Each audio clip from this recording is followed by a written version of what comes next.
Assalamualaikum warahmatullahi wabarakatuh. Perkenalkan, nama saya Datul Adis dengan stambuk G701-20007 dari kelas Kimia Medisinal. Saya adalah mahasiswa jurusan Farmasi Fakultas Matematika dan Ilmu Pengetahuan Alam Universitas Tadulako. Di sini saya akan membahas fase biotransformasi, fase farmakokinetik, dan fase farmakodinamik pada obat paracetamol. Nah, pertama kita ketahui dulu apa sih itu paracetamol. Nah, paracetamol atau acetaminophen adalah obat golongan NSAID yang memiliki efek antipiretik dan analgesik, di mana bertindak sebagai analgesik, bekerja dengan cara mengurangi dan menghilangkan nyeri ringan sampai sedang. Nah, paracetamol ini bekerja dengan cara menghambat produksi prostaglandin, suatu zat peradangan dan pemicu demam, dan terutama bekerja di otak.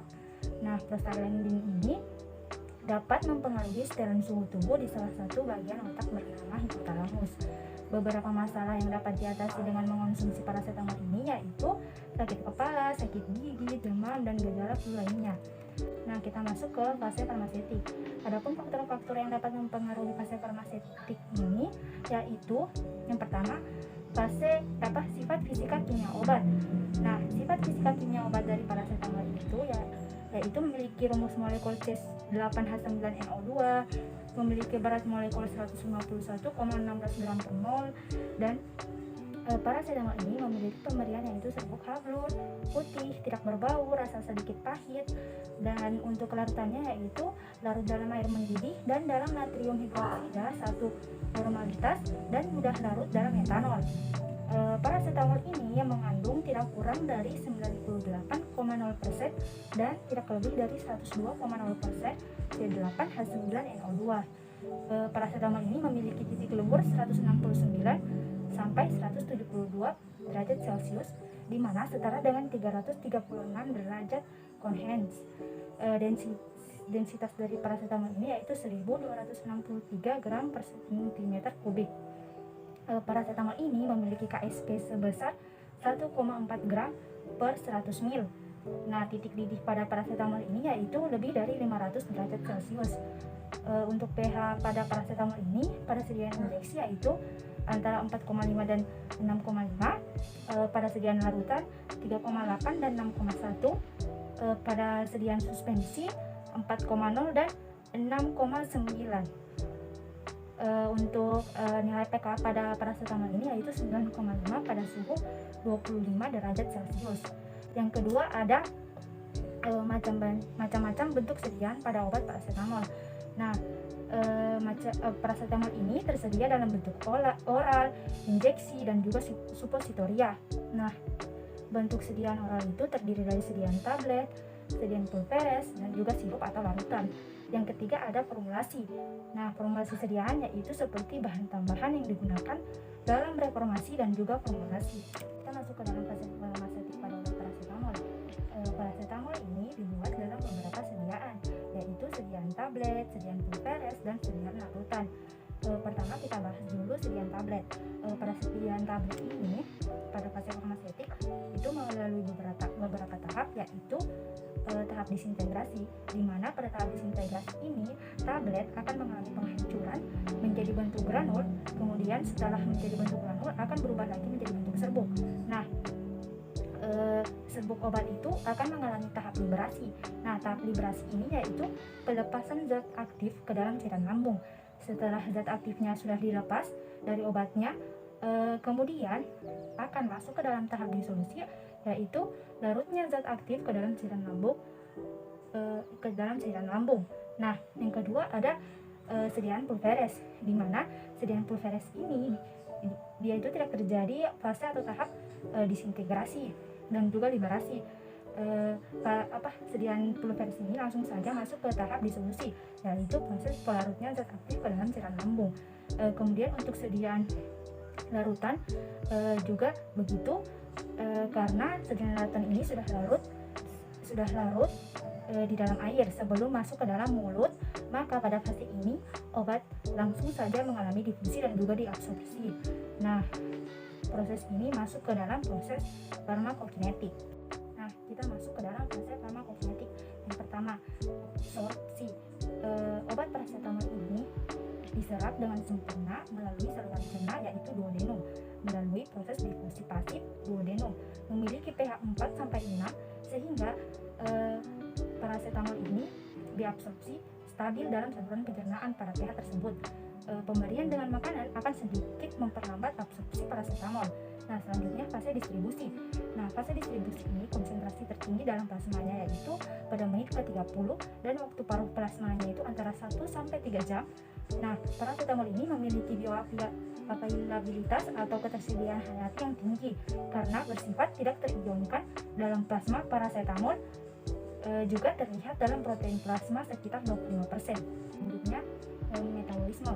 Paracetamol ini di metabolisme di hati yang terbagi menjadi dua fase, yaitu fase non toksik dan fase toksik, di mana terbagi lagi menjadi dua, yaitu glucuronidasi dan sulfasi. Sedangkan fase toksik itu melalui enzim P450 yang akan menghasilkan NADPI. Nah, pertama, metabolisme fase 1. Acetaminophen ini di metabolisme sekitar 5-9% yang mengalami proses atau fase oksidasi oleh CYP2E1 atau sebagian kecil CYP1A2 dan 3A4, di mana akan menghasilkan metabolit toksik yaitu N-asetil parabenzoquinone dingin atau NAPQI. Nah, di mana NAPQI ini nanti dapat dinetralisir oleh glutathione atau GSH. Paracetamol ini akan mengalami proses metabolisme oleh enzim CYP2E1 sekitar 5-9% yang akan menghasilkan NAPQI. Nah, apabila berlebihan dalam hati akan menyebabkan hepatotoksik nekrosis, tetapi akan dinetralisir oleh GSH sehingga NAPQI ini tidak akan menyebabkan hepatotoksik dalam hati. Nah, selanjutnya metabolisme fase 1 jalur sintesis glutathione. Nah, pada dosis terapi NAPQI dikonjugasi oleh glutathione untuk menghasilkan mercapturat dan cysteine. Nah, mercapturat dan cysteine ini akan dikeluarkan melalui urin sehingga tidak bersifat toksik pada overdosis. Jumlah metabolit reaktif akan meningkat, sedangkan cadangan glutathione ini di dalam hati akan menurun. Nah, NAPQI ini akan membentuk ikatan kovalen dengan protein atau asam nukleat hepatotoksik untuk menjadi nekrosis hati. Nah, proses metabolisme ini dibantu oleh sitokrom P452E1 di mana akan menghasilkan reaksi intermediate NAPQI.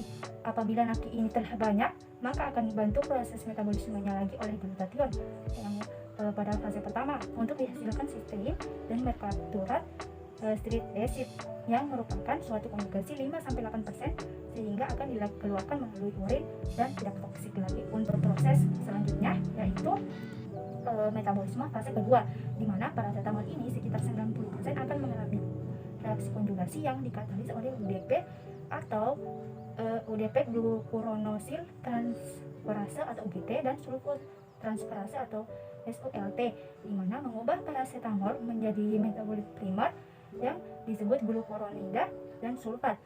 Nah, glucuronida ini dan sulfat akan dikeluarkan melalui urin pada proses ini, di mana 2% diekskresi utuh tanpa mengalami metabolisme.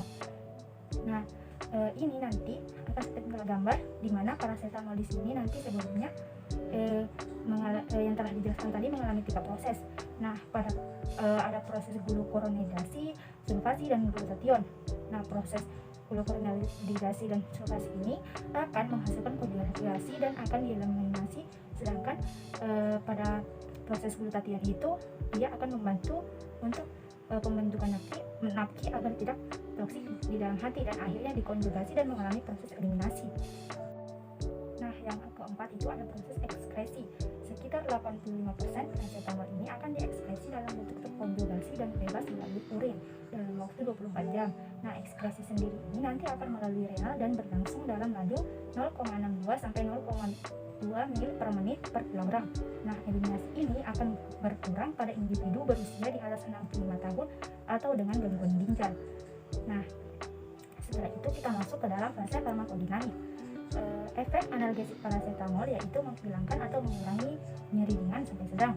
Paracetamol ini menurunkan suhu tubuh dengan mekanisme yang diduga berdasarkan efisiensial efek antiinflamasi yang sangat lemah. Oleh karena itu, paracetamol ini tidak digunakan sebagai antirematik. Ketidakmampuan paracetamol memberikan efek anti radang ini mungkin berkaitan dengan fakta bahwa paracetamol ini hanya merupakan inhibitor siklo-oksigenase yang lemah dengan adanya peroksida konsentrasi tinggi yang ditemukan pada radang. Nah, paracetamol ini merupakan penghambat biosintesis prostaglandin yang lemah, efek iritasi erosi dan pendarahan lambung tidak terlihat pada obat ini, dan juga gangguan pernapasan dan keseimbangan asam basa. Sekian apa yang bisa saya jelaskan. Terima kasih. Assalamualaikum warahmatullahi wabarakatuh.